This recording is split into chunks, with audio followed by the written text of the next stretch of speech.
Rush Limbaugh went on a wildly unhinged rant yesterday. He accused Jon Stewart and Stephen Colbert of damaging national security, and he makes like 8 other comically stupid points. So let's listen, and then I'll see if I can keep up and correct it afterwards. One of the biggest lies that they were told during the Iraq War was that Bush lied us into war. That lie has, I think now, as I look back, I think that propaganda has done more damage to this nation's ability to take on legitimate terrorism with confidence and assurity and defeat it. For however many years the Iraq War went on, every night on Comedy Central, practically every night, the audience there heard about it was all a lie. That Bush lied, people died, Bush, Hitler. Now, at the time this was going on, I will admit that I miscalculated again, like I have done way too many times over the course of my 25-year career, 27-year career now. When the left goes that excrement crazy, I always make the mistake of assuming nobody's going to believe this.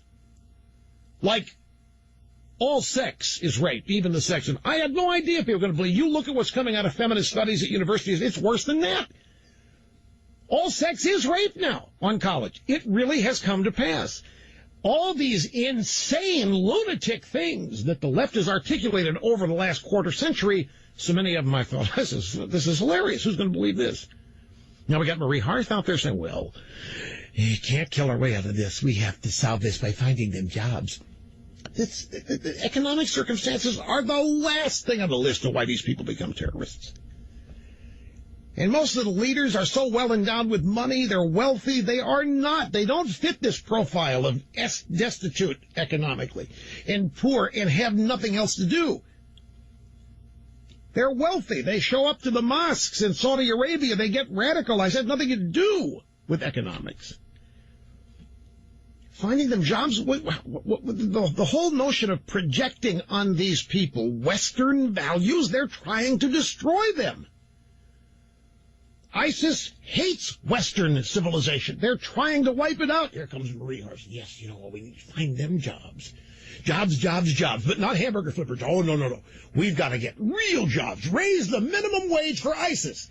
That should be the new battle cry for the regime. You want to stop ISIS? Raise the minimum wage for them. Find jobs.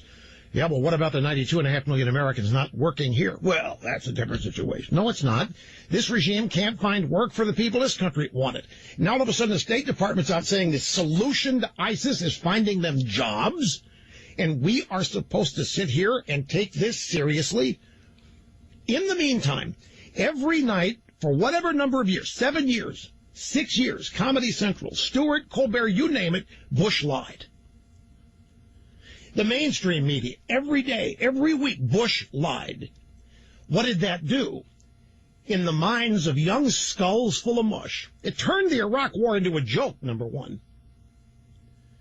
It turned Bush into a joke. It turned the country into a joke. And it told everybody that everything we were doing over there was illegitimate because we had no business being there, that there was no terrorism. Stop and think about how insane Rush Limbaugh is. Comedians on Comedy Central, Jon Stewart and Stephen Colbert, they damaged national security because they spoke about George W. Bush and the Iraq War. So what did you want them to do? What did you want everybody to do? Shut up and do whatever our authoritarian leader says. That's what you want, right, Rush? What do you want to live in an authoritarian regime where your Republican leader says anything and you can't question it, don't think about it, just listen to them and shut up or else you hate America. It's fascinating that that's how you want to act under a Republican administration, but under a Democratic administration, do you say, shut up and let's follow the leader? No, then it's, no holds barred, all systems go, let's just attack every single day for totally made up reasons. And the idea that Bush didn't lie, I mean, are you the only person in the United States of America that doesn't know the truth about the Iraq War yet, Rush? Seriously? We've had these things ironed out for years now. You do realize that the original argument made to get us into Iraq was Saddam Hussein did 9/11. Saddam Hussein was responsible for 9/11. He was personally involved in 9/11. That was the original argument. Saddam Hussein was responsible for 9/11. Well, guess what? That was total bullshit. There was absolutely no connection between Saddam Hussein and Osama bin Laden and Al-Qaeda. Anybody who understands anything about the Middle East can tell you that. Now, why? Why is that? Because Saddam Hussein was a Ba'athist. He was the head of the Ba'ath political party in Iraq. Now, they were bad people. There's no doubt about that. But you know what else they were? Secular. And you know what else they were? Power hungry. They wouldn't tolerate anybody around them who would threaten their power. So what is Al-Qaeda? Fundamentalist religious, Sunni extremists, incredibly religious, and also power hungry. Saddam Hussein and Osama bin Laden hated each other. Saddam Hussein despised Al-Qaeda. The idea that there's a connection, there's not a connection. But you go out there and act in the year 2015 like, oh, no, Bush told the truth about Iraq and we should have went into the Iraq war. The thing that's so crazy about this is it's a lie that's multiple layers deep. So Rush is excusing like a lie that's 3 or 4 layers deep. So first the lie was Saddam Hussein was responsible for 9/11. It turns out that was bullshit. Then it became, oh, he has weapons of mass destruction. Notice how they changed the rationale and all the Republicans just went along with it. Like they acted like the first thing didn't count. Like the first rationale, forget that one. We got a new one now we just came up with on Tuesday. Let's act like this is the only one that counts now. So, oh, he has weapons of mass destruction. Now that, of course, wasn't true because they specifically were referring to an anthrax bomb. Remember Colin Powell holding up the anthrax at the UN, making a speech where he was full of shit? So they said there was an anthrax bomb and he had a nuclear weapons program. Both of those things, not true. They turned out not to be true.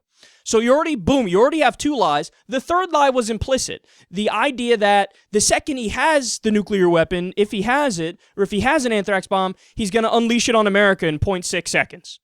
So there's 3 lies right there. Even if Saddam had them, which he didn't, the idea he was going to use them, Saddam is not a religious person, so you're dealing with a rational actor, albeit a brutal actor. But so he knows if he launches against the U.S., he's done like that. He understands we have 8 quadrillion nukes.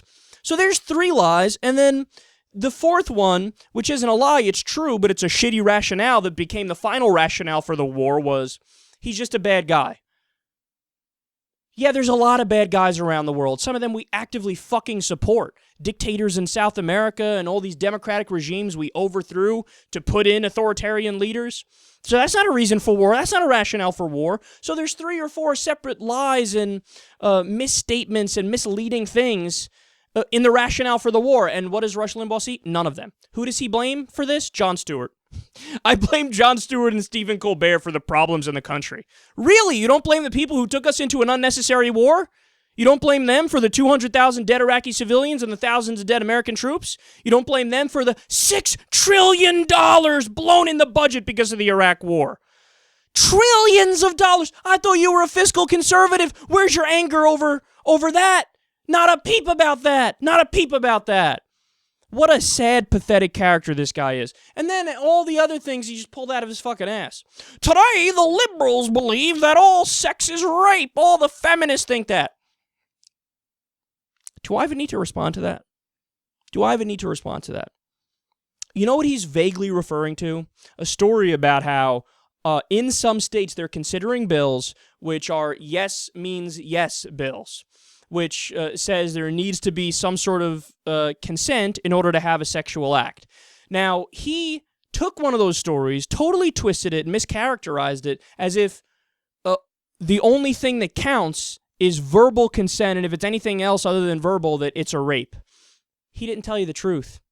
Cenk Uygur did a fantastic story about this. He literally took the policy from the state, read through it, and there's one part that's very clear that says, verbal or non-verbal consent counts as consent. So Rush just lied. He tried to make it seem like, oh, if there's non-verbal consent, that doesn't count as consent under this new law. Total bullshit. Total bullshit. Total bullshit. So, again, making it up because that's what Rush Limbaugh does. And then we got a weird rant on the side about how economics doesn't make people terrorists and the administration wants to raise the minimum wage for ISIS. You got us, man. That's what Obama wants to do. That's what us Democrats want to do. We all get together and we discuss on Saturdays how we want to help out fundamentalist religious terrorists who we disagree with on literally every single issue. You nailed us! Raise the minimum wage for ISIS!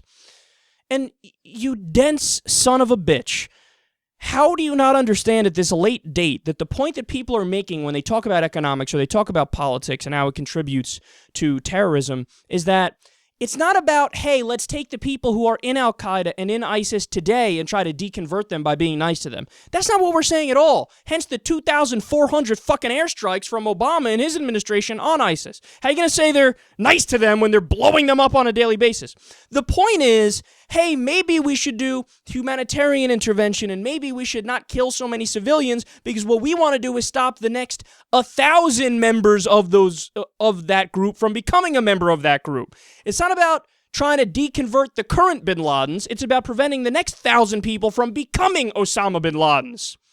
But this is too much nuance and this is too much complexity for a simple motherfucker like Rush Limbaugh, who goes out on his show and argues seriously that a fucking comedian, that Jon Stewart and Stephen Colbert, people that make people go, ha ha, he he, oh my God, that's LOL funny, that those people are a threat to national security. Let's flip this argument here, and I'll give you the truth here. You know who's a bigger threat to national security? You, Rush Limbaugh.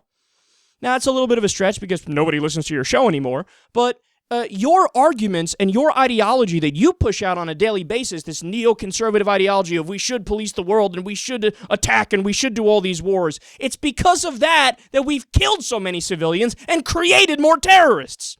So, Rush, here's my question for you.